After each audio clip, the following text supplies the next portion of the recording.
What is up, YouTube universe and beyond? Trey here, bringing you another edition of Job Core 411. And today's episode, let me paint out a little scenario for you.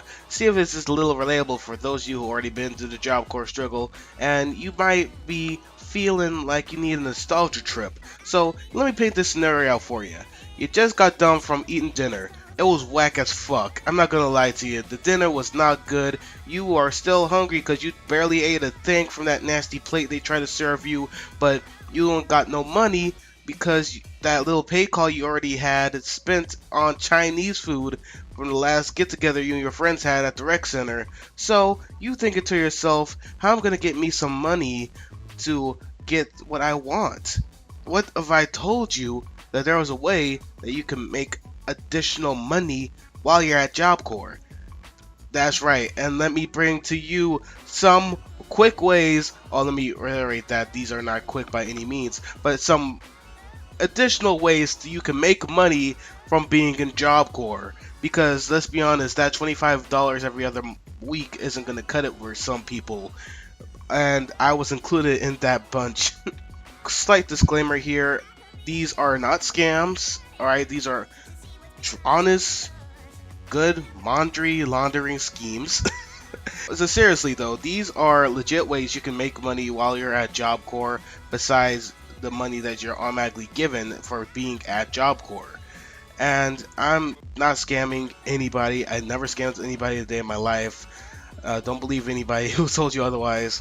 With that being said, let me go ahead and tell you some examples of how I seen and know that are very profitable ways people have made money while in Job Corps. If I sound like a telemarketer or some type of salesperson, then that's the old me trying to escape. Don't mind him, alright? I'm still the same old Trey. I'm not gonna sell you a fucking Lamborghini like Ty Lopez. Fuck that guy. Tip number 1. Selling cigarettes. But Trey, didn't you say that smoking cigarettes are bad for your health and you probably shouldn't do drugs on center? Yeah, okay. Let me clear something up. Alright, yes, we all know the health risks of cigarettes, and yes, we know that some people are going to smoke regardless. Now, I'm not saying if you are against cigarettes, sell them anyways to make profit. There are other options on this list I'll go over later on. However, if you want to sell cigarettes and you just happen to get cigarettes in your possession and you just don't happen to smoke them, and sell those sticks. People will pay you good money for cigarettes, dude. Especially if you want to like sell lighters to those fucking cigarette smokers, then do it. If you see that need on your center, fulfill that need, dude. If you'll be surprised how much people are willing to give you just so they can get their fix. It's sad, but at the same time, it's miraculous because it works in your favor. Now, of course, there's a bit of an ethical thing and moral thing along with selling cigarettes. You don't want to sell cigarettes to minors, obviously. But then again, that's good money. You don't want to just leave on the table for somebody else to patch up. If you come across a moral dilemma, well, you don't want to sell someone cigarettes, but they're willing to give you money, then it's on you, buddy. It's a minor thing to be even worried about because the majority of people at Job Corps are grown adults. You don't have to really worry about some of the minors anyway. There are some risks to selling cigarettes, of course. You don't want to get caught doing it because of some centers, like the Gainesville Job Corps Center, are so anti-smoking at that place. You do not want to be caught as a cigarette smoker, nonetheless being a cigarette dealer. Selling cigarettes is a profitable option, one of the most profitable on this list. Again, it's all on you on where you want to take that high risk for those high rewards. It's really like taking stocks and bonds with selling cigarettes. Next topic of the list here, selling food. With selling food, in my opinion, this is the most profitable option because not everybody smokes cigarettes, but everybody eats food. And for the most part, everybody's going to want something to eat as an alternative because people like their choices, and not everybody is fond of eating pork chops for dinner. Some people might not want to eat pork or can't eat pork. Then you come in and say, hey, want some ramen noodles? Only 50 cents, bro. Come on, I'll give you two for $1. Now, it doesn't have to be necessarily ramen noodles. It could be anything you want it to be. You could be the Pop-Tart guy in your dorm. The ramen noodle guy, as I already said. Back in Gainesville, I was the popcorn guy. I was selling popcorn. Why popcorn? Because I had it. I had it available. I didn't eat popcorn that much anyway, besides maybe to watch movies at the gymnasium. Other than that, I just had popcorn laying in my closet, and I would say, hey, might as well sell them. Who wants popcorn? Sell them to you for $1. And not to mention, it fills you up. Maybe not in the way of ramen noodles, but not everybody likes to eat ramen every day, let's be honest. It also is easier to get food on center than cigarettes. One, because security will let food go by no problem. Just don't be obvious about it. Then bringing in like 50 fucking cases of soda. If you are going to sell food, purchase what you can carry. Because most centers have Walmart trips. Although I can't really speak for the St. Louis one because they fucked around with too many shady students in the past.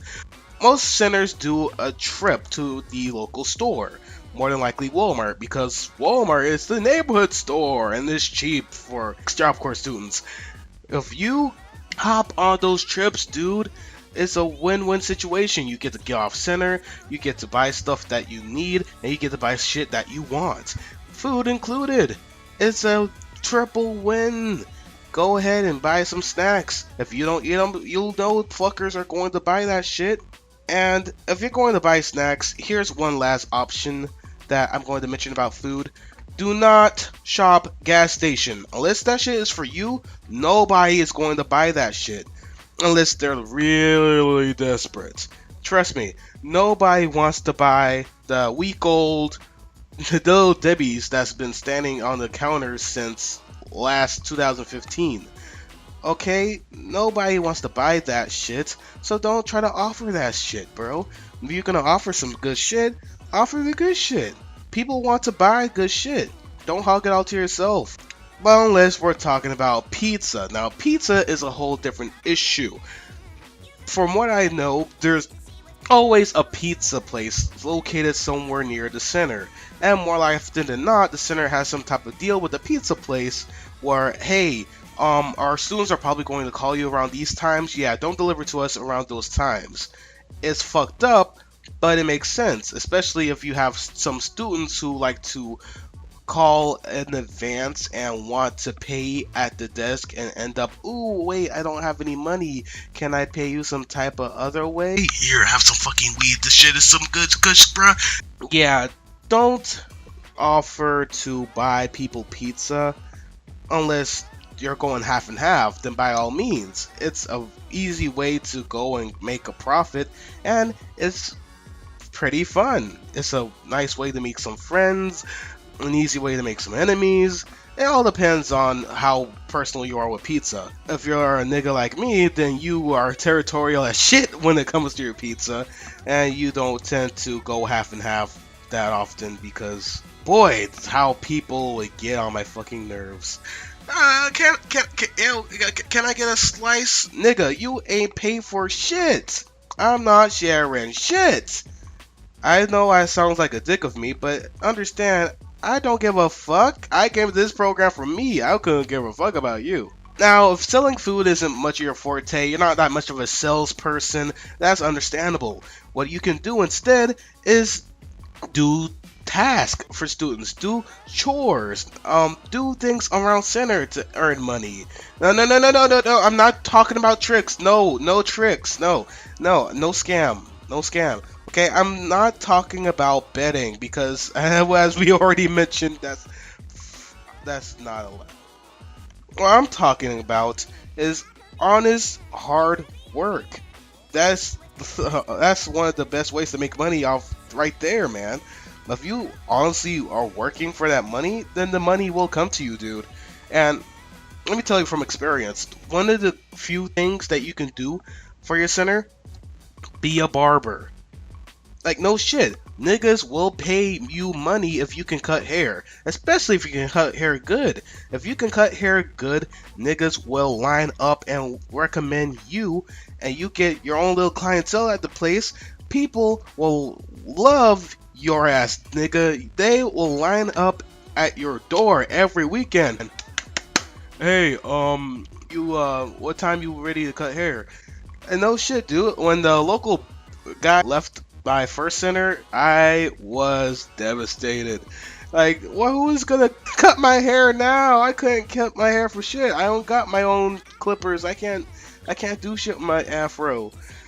Other than that, it's really simple. Just make sure you get clean kit, you know, just have your own shit of clippers and people will line up to have you even them up. And the price, you can pretty much get away with almost any price as long as it's reasonable. $20? Fine, whatever. $15? No problem. 50? Whoa, whoa, whoa, whoa, whoa. Slow your fucking roll there, boy. I'm not paying $50. Are you shitting me, my nigga?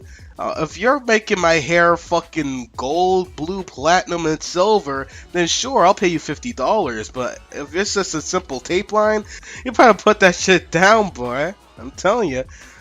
And this isn't just a guy thing. Ladies, you can make some money this way too. By braiding hair, for example. Because niggas, they like to grow that shit long. They might need their hair rebraided. That's all you, girl. Or guy, depending on whoever can do it best at your location. Go out there, make that money. If you good with hair, let the center know.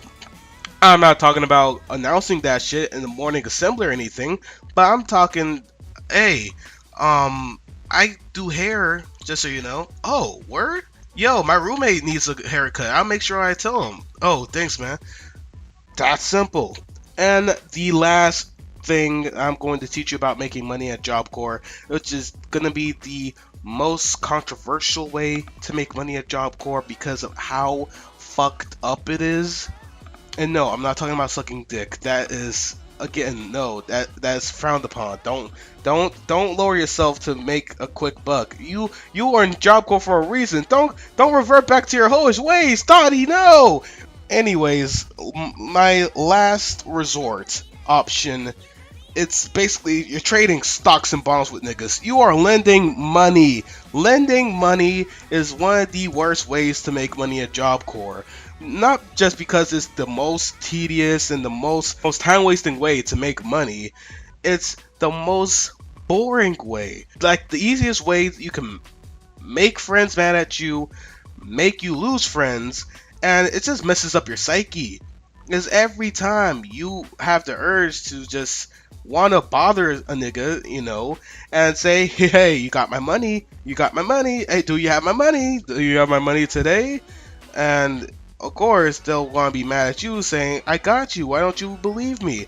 Well, it's like, I don't know you like that, and I didn't grow up with you or nothing, so I have to remind a nigga, if you got my money, make sure you pay me my money, bitch. And then you're the bad guy because you have to remind little Tyrone that if you want his kneecaps, then you should have paid on time. Well, okay, maybe I was exaggerating a little bit, but you get the message I'm pointing out here. If you're going to lend money, make sure it's with people you know are going to pay you back. Not the fat ass who needs $5 so they can order pizza. No, fuck that guy. You want to go with Jeremy. Jeremy seems like a decent guy. Jeremy got his life together. He's just in Job Corps for a good while so he can get his GED. Make sure get him to pay you back your money. If you're going to let anyone borrow money let Jeremy borrow money from you. And I guarantee Jeremy will get his shit done. He will make sure that you're paid off before you leave, and he will not screw you over. At least that's what I believe. Don't take that as gospel, that's just what I know. In conclusion, let me thank you all for watching these videos. It has been great seeing the numbers actually increase in viewership lately. That's been blowing my mind. The Job Corps STO tour video has reached over 10,000 views. That is crazy. And all these other views I'm getting on my videos, like getting around 40 on average, that's a new best for me, and that's awesome. Anyways, once again, I want to thank you guys for watching this video or listening to me just talk about how to make money at Job Corps. Once again, not a scam. And while we're talking about not being scams here, every person that likes this video, I will subscribe to you. So yeah, make sure you leave a like so I can, sub for sub, bro. Yeah, it's totally not a scam. Never scam a person in my life. But seriously, thank you guys so much for watching, and until next time, take care.